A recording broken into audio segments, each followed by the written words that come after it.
దినోత్సవ సందర్భంగా అందరం కూడా మనస్ఫూర్తిగా మరొకసారి ఏ విధంగా మన పెద్దలు ఆశించారో, ఏ విధంగా రాజ్యాంగ స్ఫూర్తిని మన దేశానికి అంకితమయ్యే విధంగా వాళ్ళ కుటుంబాలని, ఆస్తుల్ని, వాళ్ళ సమయాన్ని త్యాగం చేసి మన భవిష్యత్తు కోసం అహర్నిశం కృషి చేసిన మహానుభావులందరినీ కూడా మనం ఈ రోజున గుర్తు చేసుకుంటూ, వారి బాటలోనే మన పార్టీ అధ్యక్షుడు పవన్ కళ్యాణ్ గారు పార్టీని స్థాపించడం, ఆయన చేసిన ఈ ప్రస్థానంలో మనందరం కూడా భాగస్వాములు అవడం ఒక అదృష్టంగా ఈ రోజు మనందరం కూడా గుర్తుపెట్టుకోవాలి. ఈరోజు ఈ కార్యక్రమానికి నాతో పాటు హాజరైన శాసన మండలి ప్రభుత్వ విపు హరిప్రసాద్ గారికి, శాసనసభ విపు శ్రీధర్ గారికి, కార్యక్రమాన్ని పోస్ట్ చేసినందుకు చిల్లపల్లి శ్రీనివాస్ గారికి ప్రత్యేకంగా జనసేన పార్టీ నుంచి పవన్ కళ్యాణ్ గారి తరఫున ధన్యవాదాలు. రాష్ట్రంలో కార్యక్రమాలు ఎక్కడ చేసినా పార్టీ కోసం అంకిత భావంతో పనిచేస్తూ పార్టీ కార్యక్రమాలు విజయవంతం అవ్వాలని ప్రతిరోజు కృషి చేసిన మన కళ్యాణ శ్రీనివాస్ గారికి, వేదికను అలంకరించిన మన గుంటూరు జిల్లా అధ్యక్షుడు, ప్రకాశం జిల్లా అధ్యక్షుడు, వివిధ జిల్లాల అధ్యక్షులు అనంతపూర్, తిరుపతి, చిత్తూరు, కడప, ప్రకాశం, గుంటూరు జిల్లాలు, ఈ జిల్లా నుంచి విచ్చేసిన మా జనసేన కుటుంబ సభ్యులు అందరికీ, ఆ కుటుంబాలకి మనస్ఫూర్తిగా అందరికీ ధన్యవాదాలు. ఎందుకంటే దూర ప్రయాణం మీరు చేపట్టారు. ఆ ప్రయాణానికి తోడ్పడిన మా జన సైనికులకి, మా నాయకులందరికీ కూడా పేరు పేరున మనస్ఫూర్తిగా నేను ధన్యవాదాలు తెలుపుకుంటున్నాను. ఒక కుటుంబంలో ఒక కుటుంబ సభ్యుడిని మనం కోల్పోయినప్పుడు ఎంత బాధ ఉంటుందో, ఆ బాధ మీకు పంచుకోవడానికి ఇందాక హరిప్రసాద్ గారు చెప్పినట్టు ప్రతి ఇంటికి వచ్చి మిమ్మల్ని కలిసి పరామర్శించి ఆ చెక్ అందజేస్తే మీకు ఒక ధైర్యం నింపినట్టు. ధైర్యం నింపడమే కాకుండా పవన్ కళ్యాణ్ గారు స్వయంగా ఆయన సంతకం చేసి పంపించిన 5 లక్షల రూపాయల ఆర్థిక సహాయం మీ అందరికీ అందించాలని ఒక తపనతో చేసిన కార్యక్రమం.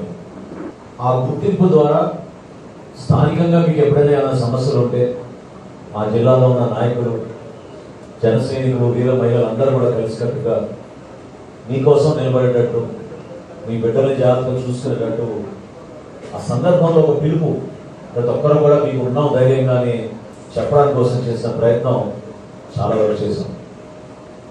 అయితే ఇప్పుడు ప్రభుత్వంలో వచ్చాం, కొంచెం సమయం తక్కువ ఉంది కాబట్టి ప్రతి జిల్లాలో మేము పర్యటించలేకపోతున్నాం, ప్రతి ఇంటికి రాలేకపోతున్నాం. కాబట్టి ముందుగా మిమ్మల్ని అందరినీ కూడా క్షమించమని కోరుతున్నాను. మిమ్మల్ని దూరం ప్రయాణం చేసి ఇక్కడికి వచ్చేందుకు, ఇబ్బంది పెట్టినందుకు. అయితే ఇందులో మనం ఆలోచించాల్సింది ఏంటంటే మన అందరం ఒక కుటుంబం, అందరం అనేక సందర్భాల్లో కష్టాలు ఎదుర్కొన్నాం, రాజకీయాల్లో అవమానాలు ఎదుర్కొన్నాం. ప్రయాణం మాత్రం అంకిత భావంతో చేసాం, పదవుతో చేసిన ప్రయాణం కాదు మనది. కొంతమంది తెలియక రకరకాలుగా ఈ రోజున పవన్ కళ్యాణ్ గారి గురించో లేకపోతే ఆయన చేపట్టిన పదవి గురించో మాట్లాడుతూ ఉంటారు. 5 సంవత్సరాల క్రితం జనసేన పార్టీలో ఉన్న నాయకత్వం కానీ పవన్ కళ్యాణ్ గారు కానీ ఎప్పుడైనా పదవి గురించి మాట్లాడారో చెప్పండి. ఆయన అన్న మాట ఒకటే, మనం ధైర్యంగా ప్రజల కోసం నిలబడితే, పార్టీ కోసం మనం కష్టపడి పనిచేసుకుంటే పదవులే మన దగ్గరికి వెతుకుంటూ వస్తాయి. దానికోసం నిలబడ్డ మన జనసేన పార్టీ. కొంతమంది మరి వాళ్ళు ఏమన్నా మూర్ఖులని అనాలి. కొంతమంది మూర్ఖులు కావాలని ప్రచారం చేస్తున్నారు సోషల్ మీడియాలో కానీ ఇతర ప్రచార మాధ్యమాల్లో కానీ. అసలు జనసేన పార్టీలో ఎప్పుడైనా ఒక పదవి వస్తేనే నేను మీకు చేయగలుగుతా అనే మాట అన్నామా చెప్పండి? పదవి వచ్చినా రాకపోయినా ప్రతిపక్షంలో ఉన్నా ఇటువంటి కార్యక్రమాలు చేసుకుంటూనే వెళ్ళేవాళ్ళం, ఇప్పుడు కూడా చేస్తూనే ఉన్నాం. అదే జనసేన పార్టీ ఒక గొప్పతనం. ఈరోజు ప్రభుత్వంలో కాదు మనం చేసింది ఈ కార్యక్రమం.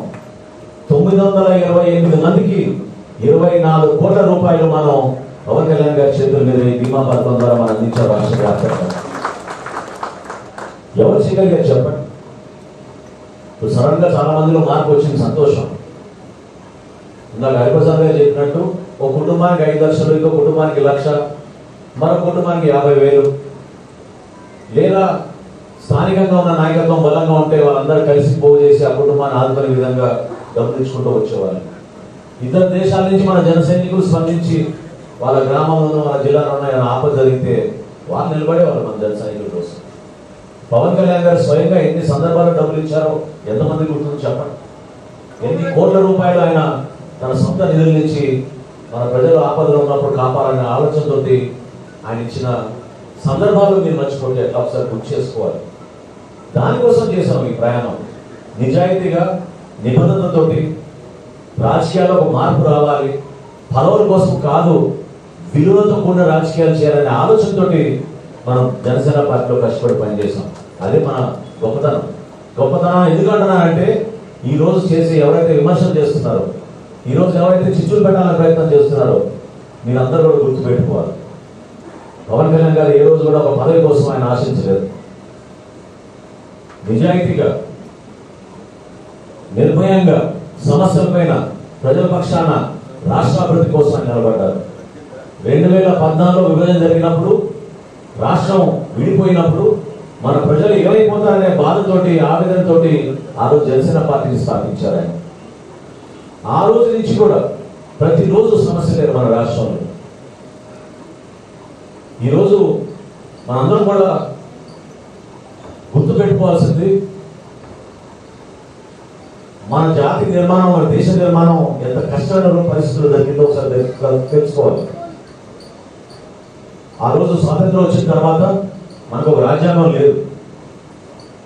రాజ్యాంగ నిర్మాణం కోసం కాన్స్టిట్యూంట్ అసెంబ్లీ అప్పుడు ఫామ్ చేసినప్పుడు 3 సంవత్సరాలు చర్చించారు. మన భారతదేశం ఏ విధంగా ఇతర దేశాలతో పోటీ పడి ముందుకెళ్ళాలి, ఏ విధంగా మన బిడ్డలకి మంచి భవిష్యత్తు ఉండాలి, ఏ విధంగా రాజ్యాంగంలో ప్రతి పౌరుడికి మన హక్కులు కల్పించాలి, పూర్తి స్థాయిలో స్వేచ్ఛ. ఎప్పుడైతే మనం స్వాతంత్రోద్యమంలో నిలబడి పోరాటం చేసి బ్రిటిష్ వాళ్ళని తల్లికొట్టి మన స్వాతంత్రం మనం తెచ్చుకోవడానికి ఫలితం దక్కే విధంగా ఆ రోజు రాజ్యాంగ నిర్మాణం జరిగింది. రాజ్యాంగం అంటే ఒక కాగితమో ఒక గ్రంథమో కాదు. రాజ్యాంగం అంటే ఒక స్పిరిట్, ప్రతి ఒక్కరిలో ఉన్న బలం. అది గుర్తించే పవన్ కళ్యాణ్ గారు ఎప్పుడు చెప్తూ ఉంటారు కాన్స్టిట్యూంట్ అసెంబ్లీ డిబేట్స్ గురించి. నాకు కూడా దాన్ని ఆ సెట్ బుక్స్ అంతా నాకు ప్రజెంట్ చేశారు. అందులో చాలా గొప్ప మాట నాకు బాగా గుర్తుంది చదివినప్పుడు. ఒక నాయకుడికి విజన్ లేకపోతే ప్రజలు నష్టపోతారు, దేశం నష్టపోతుంది. మీలో ఒక మార్పు రావాలని, మిమ్మల్ని అందరినీ చైతన్యవంతం చేయాలని, ఏ విధంగా దుర్మార్గంగా పరిపాలిస్తున్న జగన్మోహన్ రెడ్డి గారి పరిపాలన ద్వారా రాష్ట్రానికి ఎంత నష్టం జరుగుతుందో దానిపైన గత 5 సంవత్సరాల జనసేన చేసిన పోరాటం మీరు ఎవరు కూడా మర్చిపోబాకండి. సమస్యలపై నిలబడ్డాం. ఎక్కడ ఏ పరిస్థితిలో కూడా రాజీ పడలేదు. పోరాటం మాత్రం చేశాం. దూర ప్రాంతాలకు వెళ్ళి పోరాటం చేశాం. ఉత్తరాంధ్రకి వెళ్ళాం, రాయలసీమకి వెళ్ళాం, చివరికి కడపలో కూడా సిద్ధవడంలో పులివెందులకి పక్కనే ఆ జిల్లాలో 42 మంది కౌలు రైతులు ఆత్మహత్య చేసుకుంటే ఆ ప్రాంతానికి వచ్చి వారికి ₹1,00,000 చొప్పున ఆర్థిక సహాయం ఆ రోజు జనసేన పార్టీ పవన్ కళ్యాణ్ గారు చేశారు. దాన్ని మర్చిపోవాలని చేశారు. సమస్యల మీదే మనం పోరాటం చేశాం. రాజకీయ విమర్శలు చేయలేదు, వ్యక్తిగత విమర్శలు ఎప్పుడు చేయలేదు జనసేన పార్టీలో. అంకిత భావంతో మన దేశం గురించి, మన రాష్ట్రం గురించి, మన ప్రజల కోసం నిలబడ్డాం. అటువంటి పవన్ కళ్యాణ్ గారి గురించి మన పార్టీలో చేసే ప్రతి కార్యక్రమంలో క్షేత్రస్థాయిలో మన పార్టీ బలోపేతం అయ్యే విధంగా మీరందరూ కూడా కష్టపడాలి. ఇక్కడ వేదిక పైన కూర్చున్న నాయకులందరూ కూడా నేను కోరుతున్నాను, ఒక్కసారి మీరు గుర్తు తెచ్చుకోండి. పవన్ కళ్యాణ్ గారు ఎప్పుడైతే రాజమండ్రి జైలుకి వెళ్ళి ఆ రోజు చంద్రబాబు నాయుడు గారికి మద్దతు పలికి కూటమిలో మనం ముందుకెళ్దాం, ధైర్యంగా నిలబడడం అనే మాట పిలిపించినప్పుడే ఒక కదలిక మొదలైంది. ఇది వాస్తవం. ఆ రోజు రాజకీయ లబ్ధి కోసం ఆయన మాట్లాడలేదే. ఆ రోజున ఆయన మా బలం ఏంటి, మీ బలం ఏంటి అనే మాట మాట్లాడలేదే. నిలబడింది మన రాష్ట్రం కోసం, మన ప్రజల కోసం. మనం అందరం బాగుండాలని నిర్ణయం తీసుకున్నారు. ఆ రోజున 175 చెప్పుకున్నారే వీళ్ళంతా. ఎవరైనా నమ్మారు ఆ రోజు? చెప్పండి. ఈ పోరాటంలో మనం విజయవంతంగా ముందుకు వస్తామని ప్రక్షాళన జరగాలి, మార్పు రావాలి, ఒక మంచి ప్రభుత్వం ఏర్పాటు చేసి మనం ముందుకు వెళ్దామని మనం కష్టపడ్డాం. నిన్న మీరు చూశారు నీతి ఆయోగ్ ఇచ్చిన రిపోర్టు. ఆంధ్రప్రదేశ్ అప్పుల పాలైపోయి 5 సంవత్సరాల విధ్వంసానికి గురి చేసి భారతదేశంలో చివరి స్థానంలో తీసుకెళ్లారు మన ఆంధ్రప్రదేశ్. ఈరోజు ఏ శాఖలో చూసినా మా పౌర సరఫరా శాఖలో 41,150 కోట్ల రూపాయలు రుణాలు తీసుకున్నారు. బ్యాంకుల దగ్గరికి వెళ్ళి రైతులకి ఒక 500 కోట్లు 1000 కోట్లు ఇవ్వాలంటే రుణాలు ఇచ్చే పరిస్థితిలో బ్యాంకులు లేవు. ఈరోజు వైద్య సేవల గురించి ఇందాక చిలపలగలతో మాట్లాడుతుంటే అదే పరిస్థితి. టెండర్లు వేయడానికి ఎవరు రావడం లేదు, భయపడుతున్నారు. ఎంత దుర్మార్గంగా పరిపాలించి మన రాష్ట్రానికి నష్టం జరిగిందో మీరు తెలుసుకోవాలి. ఇందాక నేను అన్న మాట మీకు గుర్తు చేస్తున్నాను మరొకసారి. రాజ్యాంగంలో రాసి ఉంది, where a leader has no vision, it is the people who will perish. అంటే ఒక నాయకుడికి దూరదృష్టి లేకపోతే, ఒక ప్రణాళిక లేకపోతే ప్రజలు నష్టపోతారు, దేశం నష్టపోతుంది. పవన్ కళ్యాణ్ గారి నాయకత్వం అందుకనే 100% మన రాష్ట్రానికి అవసరం. ఆయన చేసిన కృషి, ఆయన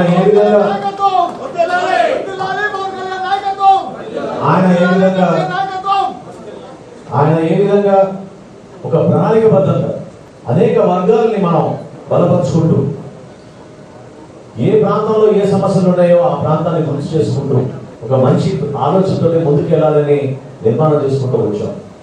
పార్టీలో కూడా అదే. ఈరోజు మిమ్మల్ని అందరూ కూడా ఇక్కడ ఆహ్వానించుకోగలిగాం.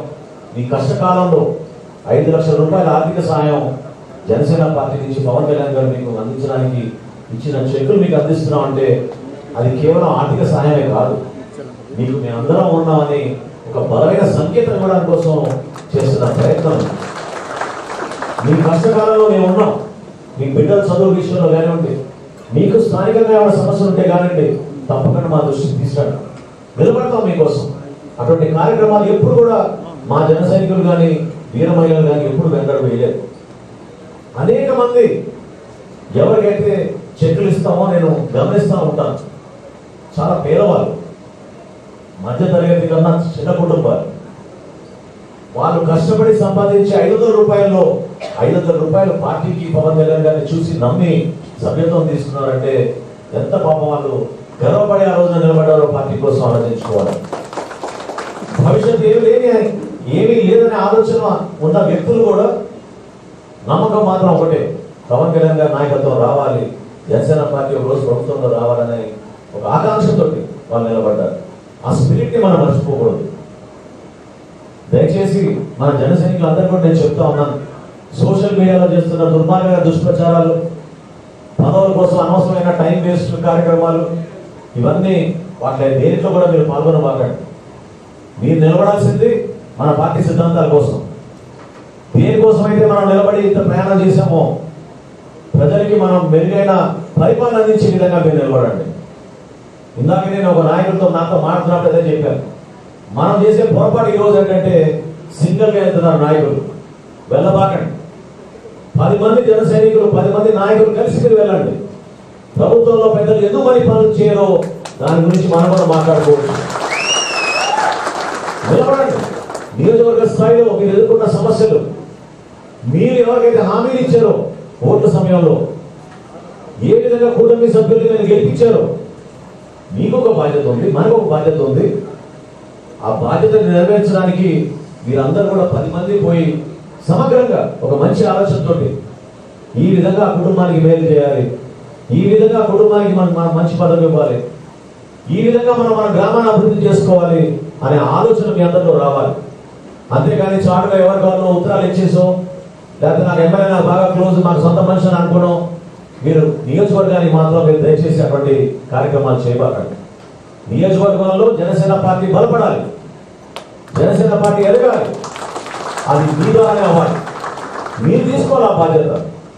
మీరు కష్టపడి ఇంత దూరం ప్రయాణం చేశారు, ఎట్లా మర్చిపోతారు? మీరు ఎన్ని కేసులు పెట్టారు, ఎన్నిసార్లు కొట్టించుకున్నాం, ఎన్నిసార్లు మన జెండాలు మన జెండా దిగులు పాల్గొట్టారు. ఏమైపోయింది ఆ రోజు? ఎందుకు మర్చిపోతున్నారు మీరు? సమయం వచ్చింది, ప్రభుత్వంలో ఉన్నాం, ఒక బాధ్యతతో ఉన్నాం. అది కూడా చెప్తున్నాం. మీకు పదవి వచ్చిందంటే మన ఏదో అలంకరణ కోసం కాదు, ఒక బాధ్యతతో ఉన్నాం మనం. కూటమి ప్రభుత్వాన్ని బలపడాలి, ఇంకా బలపరచాలి, ఇంకా మెరుగైన పరిపాలన అందించాలి. చంద్రబాబు నాయుడు గారి విజన్, ఆయనకున్న నాయకత్వం, ఆయనకున్న అవగాహనతోటి రాష్ట్రాన్ని కాపాడాలి. దానికోసం అందరం పనిచేస్తున్నాం. పదే పదే పవన్ కళ్యాణ్ గారు ఎందుకు చెప్తున్నారు ఆ మాట మీ అందరికీ చెప్పండి. మనం కూటమిలో ఉన్నాం, నిలబడదాం, జాగ్రత్తగా ప్రజల్లో ఒకరిని తీసుకెళ్దాం మన ప్రభుత్వాన్ని. కానీ అంకిత భావం మాత్రం దయచేసి ఇట్లా వదులుకోబాకండి. ఎందుకంటే మన యూఎస్పీ అంటే యూనిక్ సెల్లింగ్ పాయింట్ అంటారు మన పార్టీలో. ఎవరికైనా సరే ఒక ప్రోడక్ట్ గురించి మాట్లాడినప్పుడు, ఒక కష్టపడి ఎదిగిన వ్యక్తి గురించి మాట్లాడినప్పుడు ఏంటంటే జన సైనికుల్లో మాత్రం ఆ నిజాయితీ అనేది ఎవరిని ప్రశ్నించలేరు. అనేక పార్టీలు ఉన్నాయి, వాళ్ళు కూడా అనేక కార్యక్రమాలు చేస్తూ ఉంటారు. కానీ జన సైనికులు చేసినట్టు సేవా కార్యక్రమాలు, ప్రజల కోసం నిలబడ్డట్టు మన వీరమహిళలు ఏ పార్టీలో కూడా అధికంగా లేరు. దాన్ని మీరు గర్వంగా ప్రజలకు తీసుకెళ్ళండి. ఒక మంచి ఆలోచనతో మనం నిలబడతాం. ప్రభుత్వంలో ఉన్నాం కాబట్టి మన బాధ్యత మరింత పెరిగింది. అన్ని ప్రాంతాలను మనం అభివృద్ధి చేసుకోవాలి. రాయలసీమను అభివృద్ధి చేయాలి, ఉత్తరాంధ్రను అభివృద్ధి చేయాలి. ఇక్కడ మన రాజధాని నిర్మాణం జరగాలి. మనకి అమరావతిని ఎట్లా మర్చిపోతాం మనం చెప్పండి. 5 సంవత్సరాలు కనీసం ఇటుక కూడా ఇక్కడ వేయలేదు. కష్టపడి రుణాలు తీసుకొచ్చి అమరావతిని, పోలవరాన్ని పూర్తి చేసుకుని జాతీయ అంకితం చేయాల్సిన బాధ్యత మన పైన ఉంది. సమర్థవంతమైన నాయకత్వం మనకి పవన్ కళ్యాణ్ గారిలో ఉంది కాబట్టి మీరు నిర్భయంగా కష్టపడి ముందుకెళ్ళండి. గతంలో ఎంత కష్టపడ్డామో దానికన్నా ఇంకా రెట్టింపుగా కష్టపడాలి ఇప్పుడు మన ప్రభుత్వంలో ఉన్నాం కాబట్టి. ఎందుకంటే మన బాధ్యత పెరిగింది. సభ్యత్వం, ఒకప్పుడు మనకి 1,00,000 సభ్యత్వం రావాలంటే మొట్టమొదటిసారి చాలా కష్టపడ్డాం. చిన్నపల్లి చెప్పాడు ఇప్పుడు. అప్పుడు కోవిడ్ ఉండింది. కోవిడ్లో 3 నియోజకవర్గాల్లో 6,000 సభ్యత్వం చేయాలన్నా కూడా చాలా ఇబ్బంది పడ్డాం. ఈ రోజున 11,20,000 సభ్యత్వం జనసేన పార్టీ రాష్ట్ర వ్యాప్తంగా చేయాలి. ఇంకా ముందుకెళ్ళాలి. మనం ఒక సభ్యత్వమే కాదు, మనం ఎవరైతే క్రియాశీలక సభ్యత్వం తీసుకున్నారో వాళ్ళందరూ కూడా ప్రభుత్వానికి, పార్టీకి వారధులుగా మీరు మిగలాలి. మీరు బాధ్యత తీసుకోండి, సమాచారం తెప్పించుకోండి. ఏ విధంగా పవన్ కళ్యాణ్ గారు పంచాయతీరాజ్ శాఖని అద్భుతంగా ప్రజల్లోకి తీసుకెళ్లారో ఒకసారి మీరు గుర్తుపెట్టుకోవాలి. ఏ విధంగా ఒక పండుగ వాతావరణం ప్రతి గ్రామంలో తీసుకొచ్చి రోడ్ల నిర్మాణం జరుగుతుంది. ఈ రోజు మీరు చూశారు. ఏ శాఖ తీసుకున్నా కష్టపడి ప్రజలకి అంకిత భావంతో పనిచేయాలని ఆలోచనతో ముందుకెళ్తున్నాం. 6 నెలలు పూర్తి అయిపోయింది. 7వ నెలలో మనం ఈరోజు పరిపాలనలో ఉన్నాం. 6 నెలలు మనం ఏ విధంగా పరిపాలన చేసాం అనేది ప్రజలు మనల్ని ఆశీర్వదించాలి, హర్షించాలి. కష్టకాలంలో కూడా ప్రభుత్వం నుంచి 4,000 రూపాయల పెన్షన్ 1వ తారీఖే కాదు 30వ తారీఖే మనం అందిస్తున్నాం. ఇంటింటికి వెళ్ళి రోడ్ల నిర్మాణం చేస్తున్నాం. ఇందాక నేను చెప్పినట్టు పోలవరం గురించి మళ్ళీ రుణాలు తీసుకొచ్చి పోలవరం ప్రాజెక్ట్ మొదలు పెట్టాం. అమరావతి రీకన్స్ట్రక్షన్ మళ్ళీ మొదలైంది. అమరావతి ద్వారా ఈ ప్రాంతానికి, రాష్ట్రానికి మరింత పెట్టుబడులు వచ్చి ఉపాధి అవకాశాలు కల్పించే విధంగా, మౌలిక సదుపాయాలు పెంచే విధంగా ప్రయత్నం చేస్తున్నాం. రాజధాని అంటే బిల్డింగ్లు కాదు, రాజధాని అంటే మన యువతకి అద్భుతమైన అవకాశాలు దొరుకుతాయి, పెట్టుబడులు వస్తాయి. ఇతర దేశాల నుంచి, ఇతర రాష్ట్రాల నుంచి మన రాష్ట్రానికి ప్రజలు వచ్చే విధంగా మనం చక్కటి పరిపాలన అందించాలి. మీరందరూ కూడా దయచేసి గుర్తుపెట్టుకోవాలి. పార్టీ కార్యక్రమంలో మనం పిలిస్తే తప్ప మనం వెళ్ళకూడదు.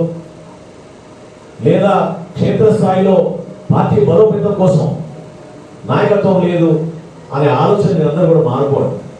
జనసేన పార్టీ నాయకుడు అంటే మన వీర మహిళ, మన జన సైనికుడు. పార్టీకి అంకిత భావంతో పవన్ కళ్యాణ్ గారు ఇచ్చిన ఆదేశాల మేరకు ప్రతి కార్యక్రమంలో కూడా పిలుపు మేరకు మీరు మీ వంతు మీరు కృషి చేయండి.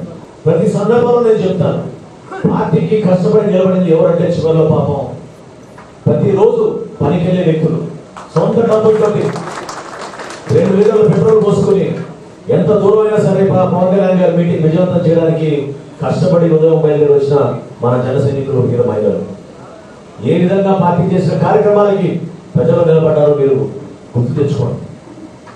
రోడ్ల గురించి పోరాటం చేశాం, రైతుల గురించి పోరాటం చేశాం.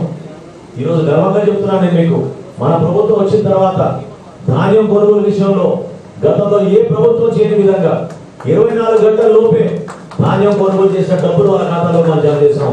రాష్ట్ర వ్యాప్తంగా 1674 కోట్ల రూపాయల బకాయిలు మన ప్రభుత్వం వచ్చిన నెల రోజుల్లోనే రైతులకి అందించాం. మనం ఈ రోజున ఖరీఫ్ మాసంలో 32 లక్షల మెట్రిక్ టన్నులు ధాన్యం సేకరించాం.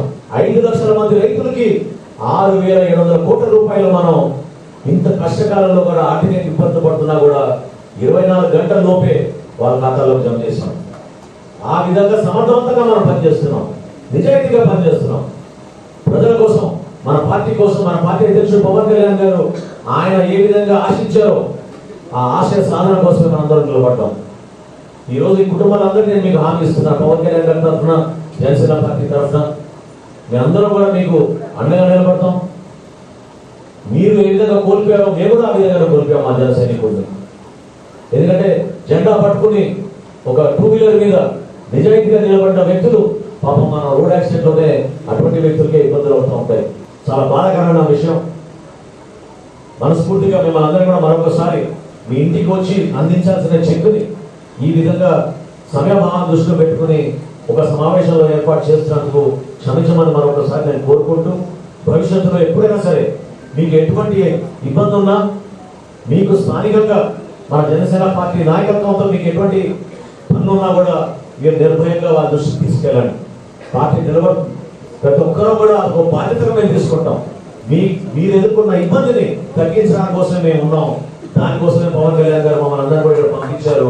మీకు అండగా నిలబడడానికి ఈ సందర్భంగా తెలుసుకుంటూ, రాబోయే రోజుల్లో దయచేసి మన పార్టీ బలోపేతం కోసం ఏ విధంగా మనం ఈరోజు చక్కటి సమావేశాలు ఏర్పాటు చేస్తున్నాం మంగళగిరిలో, ప్రతి జిల్లాలో కూడా అదే విధంగా సమావేశాలు ఏర్పాటు చేసుకోండి.